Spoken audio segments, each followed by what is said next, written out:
નમસ્કાર દર્શક મિત્રો, હું આપની સાથે છું રાખી અંજારિયા। સ્વાગત છે આપનું કચ્છ ટીવી ન્યૂઝમાં। તો દર્શક મિત્રો, જોઈએ આજના સમાચારો વિસ્તારથી। કચ્છમાં આપઘાતના બનાવમાં ઉછાળો આવ્યો છે, ત્યારે વધુ 3 યુવાનોએ ફાંસો ખાઈ જીવાદોરી ટૂંકાવી હતી, જેમાં નેત્રા, મનફરા અને મેઘપર બોરીચીમાં યુવકોએ જિંદગી ટૂંકાવી છે। નખત્રાણા તાલુકાના નેત્રા ગામે રહેતા પ્રતીક જોશી નામના યુવાને કોઈ અગમ્ય કારણોસર પોતાના ઘરે પંખામાં ફાંસો ખાઈ જીવાદોરી ટૂંકાવી હતી। આ તરફ ભચાઉ તાલુકાના મનફરા ગામે રહેતા હર્ષદભાઈ દરજીએ પોતાના ઘરે ફાંસો ખાઈ જીવાદોરી ટૂંકાવી હતી, જ્યારે અંજાર તાલુકાના મેઘપર બોરીચીમાં રહેતા વિકાસ પરમારે પોતાના ઘરે ફાંસો ખાઈ આફાની દુનિયાને અલવિદા કરી છે। ત્રણેય બનાવોમાં સ્થાનિક પોલીસે એડી દાખલ કરી મોતના કારણો જાણવા તપાસ હાથ ધરી છે। અંજારમાં ગુનાઓને અંજામ આપનાર ટોળકી સામે ગુજસી ટોકની ફરિયાદ દાખલ કરવામાં આવી છે। અંજાર પોલીસ દ્વારા કરવામાં આવેલી કાર્યવાહીને લઈને ગુનેગારોમાં ભય ફેલાઈ જવા પામ્યો છે। પૂર્વ કચ્છમાં બી ડિવિઝન પોલીસ દ્વારા કિરાણાના શખ્સો વિરુદ્ધ બાદમાં અંજારમાં વ્યાજ વટાવનું કામ કરનારી મહિલાઓ સહિત 3 સામે ગુજસી ટોક અંતર્ગત કાર્યવાહી કરી હતી, જેમાં આરોપી રોટરીનગરમાં રહેતા વસંત કોડી બાયડ, ફળિયામાં રહેતા અઝરુદ્દીન ઉર્ફે શબ્બીર બાયડ તથા ચિત્રકૂટ સર્કલ સામે રહેતા ફિરોઝ રમજુ લંઘા સામે કાર્યવાહી કરવામાં આવી છે। આરોપીઓએ થોડા સમય પહેલા સ્પામાં જઈ મહિલા પર એસિડ એટેક કર્યો હતો। સંગઠિત ગુના આચરતી ટોળકી સામે કડક કાર્યવાહીના આદેશ બાદ પોલીસે આ 3 શખ્સોનું ભૂતકાળ ચકાસ્યું હતું। 3 સામે અગાઉ ધાડ, લૂંટ, જીવલેણ હુમલો, એસિડ એટેક, રાયોટિંગ, એટ્રોસિટી, મારામારી, ધાકધમકીના ગુના નોંધાયેલા હોવાનું બહાર આવ્યું હતું। પૂર્વ કચ્છમાં કંડલા પોર્ટ અને કંપનીઓના કારણે ભારે વાહનોની અવરજવર સતત ચાલુ હોય છે, જેમાં કેમિકલ ઇંધણ, લાકડા, સળિયા, રો મટીરિયલ આવતા જતા હોય છે। છેલ્લા કેટલાક સમયથી અસામાજિક તત્વો દ્વારા હોટલો અને અમુક અવાવરૂ જગ્યાએ ડ્રાઈવરને ફોડી લઈ વાહનોમાંથી ચોરી કરવામાં આવે છે, જેના કારણે કંપનીને નુકસાન થાય છે, પરંતુ ટ્રાન્સપોર્ટરોને પણ ફટકો પડે છે। વધુ એક આવો બનાવ સામે આવ્યો છે। ગળપાદરના ટ્રાન્સપોર્ટર રાજ હમીરભાઈ મ્યાત્રાના જણાવ્યા પ્રમાણે તેમની કંપનીના ડ્રાઈવર ફુફલે ઇસરાર અહેમદના કબજાના ટેન્કરમાંથી TMT રિફાઇન્ડ પામોલિન તેલ ભરવામાં આવ્યું હતું। ડ્રાઈવર 19,99,000નું 17 ટન પામોલિન રસ્તામાં પોતાના આર્થિક ફાયદા માટે વેચી નાખ્યું હતું। લોઇસ કંપની, ભીમાસર તેમજ અન્ય સ્થળોએ બનાવ બન્યો હતો। વિશ્વાસઘાત કરી ડ્રાઈવર ભાગી જતા અંજાર પોલીસમાં ફરિયાદ લખાવાઈ હતી। રાજ્યના પોલીસ વડા વિકાસ ભુજની મુલાકાતે આવ્યા છે। શુક્રવારે સવારે તેઓ ભુજ આવી પહોંચ્યા હતા। બપોરે આઈજી કચેરીએ પહોંચતા ગાર્ડ ઓફ ઓનર આપવામાં આવ્યું હતું। ઓપરેશન સિંદૂર દરમિયાન પોલીસ વિભાગ દ્વારા કરવામાં આવેલ કામગીરીની ઝાંખી રજૂ કરવામાં આવી હતી। તેમણે અરજદારો સાથે રૂબરૂ મુલાકાત કરી વ્યક્તિગત ધોરણે તેમના પ્રશ્નો સાંભળ્યા હતા। દરેક અરજદારોને પૂરતો સમય આપ્યો હતો તથા તેમની રજૂઆતો અંગે જરૂરી પગલાં લેવાની હૈયાધારણા આપી હતી। અબડાસાના ધારાસભ્ય પ્રદ્યુમનસિંહ જાડેજા પણ રાજ્યના પોલીસ વડાની મુલાકાતે પહોંચ્યા હતા। હરિપર રોડ ખાતે રેન્જ આઈજી કચેરીનું ઇન્સ્પેક્શન કર્યું હતું। આઈજીની કચ્છ મુલાકાતને લઈ ભુજમાં વિવિધ પોઈન્ટ પર ચુસ્ત પોલીસ બંદોબસ્ત ગોઠવાયો હતો।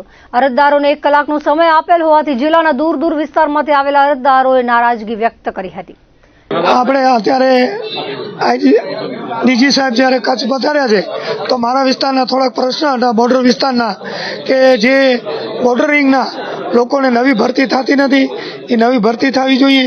પછી અહીંયાથી જે બોર્ડરિંગની જે બટાલિયન છે એ પાલનપુર ખસેડવા માગે છે, તો એ પાલનપુર ખસેડે નહીં અને અહીંયા જ રહેવી જોઈએ। નવી ભરતી જે થતી એ નવી ભરતી પણ થવી જોઈએ, કારણ કે કચ્છ છે એકદમ બોર્ડરમાં છે, તેમાં મારો વિસ્તાર અબડાસા, લખપત એ તો બિલકુલ બોર્ડર ઉપર, તો નવી ભરતી થાય અને બોર્ડરિંગના જે કેમ્પ હતા એ નવેસર ચાલુ કરવામાં આવે અને નવી ભરતી કરવામાં આવે, આ મારી રજૂઆત હતી। અમે જ્ઞાતિ નિર્મૂલન સમિતિ વતી આજરોજ આપણા માનનીય પોલીસ વડા ડીજીપી સાહેબને આવેદનપત્ર આપવા માટે આવ્યા છીએ અને એમાં રજૂઆત એ છે કે એટ્રોસિટી એક્ટ જે છે એ વર્ષ 2018માં પાર્લામેન્ટે અમેન્ડમેન્ટ કરી અને એટ્રોસિટી એક્ટ 2018 જ્યારે પસાર કર્યું ત્યારે એમાં એવી જોગવાઈ કરવામાં આવી છે કે એટ્રોસિટીની અમલવારી અને સુનાવણી એ ખાસ અને વિશિષ્ટ અધિનિયમ તરીકે કરવાની છે, પરંતુ ગુજરાત રાજ્યમાં એટ્રોસિટીની અમલવારી ખાસ અને વિશિષ્ટ અધિનિયમ તરીકે કરવામાં નથી આવતી, જેના કારણે એટ્રોસિટીના બનાવો દિવસે ને દિવસે વધતા જાય છે। અને એટ્રોસિટીની જે કલમ 20 છે એમાં સ્પષ્ટપણે એવી જોગવાઈ છે કે એટ્રોસિટી એક્ટ એ વિશિષ્ટ અધિનિયમ છે અને અન્ય બીજા અધિનિયમો કરતાં ઉપરવટ છે, જેનામાં CRPCની કલમ 4 અને 5 હેઠળ જે દર્શાવેલું છે કે જ્યારે વિશિષ્ટ કાયદો એ અમલમાં હોય ત્યારે CRPCની જગ્યાએ એ વિશિષ્ટ કાયદાની ટ્રાયલ પ્રમાણે ચાલવાનું હોય છે। તેમ છતાં પોલીસ જાણી જોઈ અને એટ્રોસિટી જેવા બનાવોમાં પણ ટેબલ જામીન આપી અને આરોપીઓને છોડી મૂકતી હોય છે, જે કાયદાની વિરુદ્ધ છે. ગુજરાત રાજ્યના કચ્છ જિલ્લાના રાપર તાલુકાનો હું 2009થી સતત ભોગ બનતો આવ્યો છું. જે પણ કામ કરવાનું હોય તો ખોટા ઉપર ધક્કા ખવડાવે અને ઉપરથી રૂપિયા ખાવાને બિંદાસ માંગણી કરે. જો રૂપિયા ના આપી તો ધમકી આપે, જાઓ તમારે કંઈ જરૂર નથી. એ તો 3-4 એકવાર હું 15/4/2021 મારી ઘરની આજુબાજુમાં બેચરા અંબાવી હારેઠિયા અને એની સાથે બીજો 4 ઈસમો હતો. વગર ખબરે વગર વિચારે મારી સામે કે માથાકૂટ કરવા માટે મને લગ્યા હતા. જે છેલ્લે ને એમ કીધું કે તમે કે ખબર વગર ખબર વાત કેમ કરો છો, તો પછી પોલીસ જાતે નીકળી ગયો. આ જગ્યાએ મને તકલીફ પડી. રાપર પોલીસ સ્ટેશનમાં પોલીસ વાળા એમ કીધું કે આના કદી મોબાઈલ લઈ લો ને કોઈ પોલીસ વાળાને ફોન કરશે. મેં કીધું હું ફોન નહીં કરું. ત્યારે પછી પોલીસ વાળા સીધી ધમકીઓ દેવા માંડ્યો કે તો મુંબઈમાં કેટલી વાર જેલમાં જઈ આવ્યો છું કે આ તારી મુંબઈની પોલીસ ના સમજે, મુંબઈથી આ ગુજરાતની પોલીસ છે.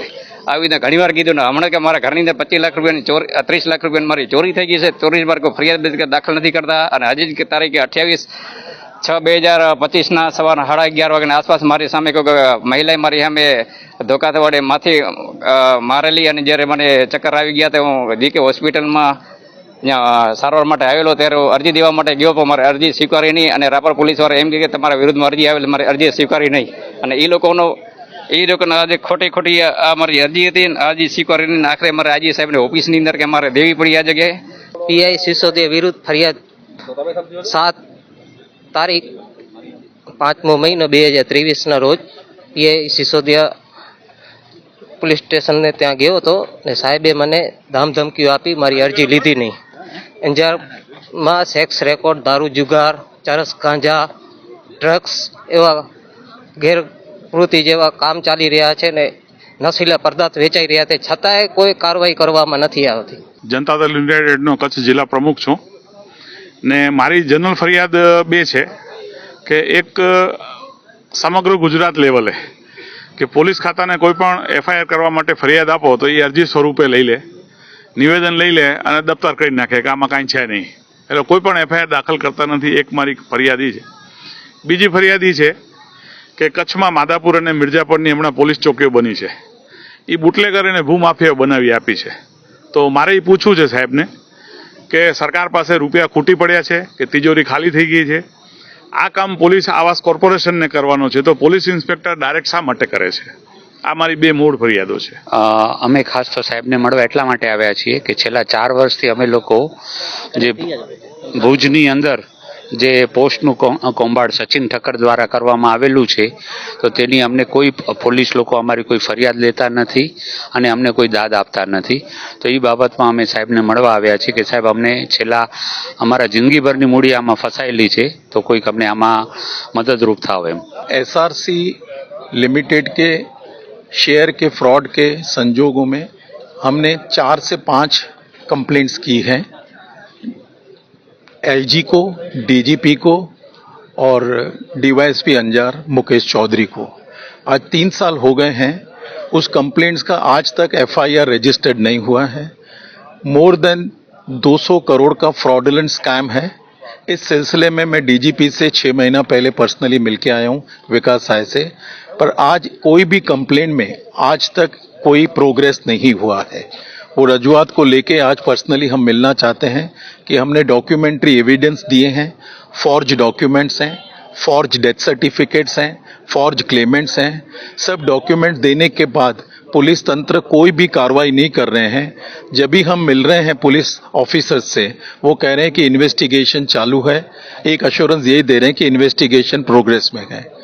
वो रजूआत लेके आज भुज में आए हैं डीजीपी और आईजी से मिलने कि वो हमारी प्रोग्रेस का क्या हुआ. कोई भी कंप्लेंट का आज तक कोई निर्णय नहीं आया है.